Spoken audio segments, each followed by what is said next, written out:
آپ حتیٰ کہ کھجور بھی ہاتھ میں لیے ہوئے ہوتے ہیں، لیکن جب تک مؤذن کی اذان کی آواز نہیں آتی ہے آپ حلق سے نیچے نہیں اتارتے ہو۔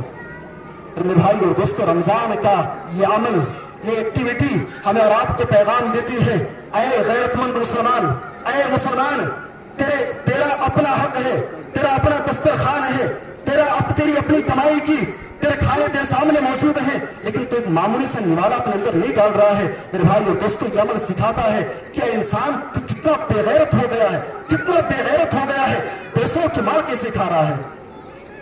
اپنا تیرا ذاتی مال ہے، تیرا ذاتی کھانا موجود ہے، تو کھانے کو تیار نہیں ہے، 1 منٹ باقی ہے، دوسرے کا مال کیسے کھا رہا ہے؟ 10 سال گزر گئے، پڑوسی کی زمین جوت کر کے اس میں اناج اگا کر کے تو کیسے کھا رہا ہے؟ گاؤں اور سماج کے فلاں شخص کے لاکھوں روپے کھا کر کے بیٹھا ہے۔ تعجب کی بات ہوتی ہے، مجھے بہت ساری جگہوں پر ایسی خبریں ملتی ہیں جہاں ادارے قائم ہیں، جہاں مسجدیں چل رہی ہیں، میرے بھائی اور دوستوں، لوگ مسجد کا پیسہ کھا کر کے بیٹھے، مدرسے کا پیسہ کھا کر کے بیٹھے ہیں۔ میرے بھائی اور دوستوں، کل قیامت کے دن اللہ کے سامنے کیا چہرہ لے کر کے جاؤ گے؟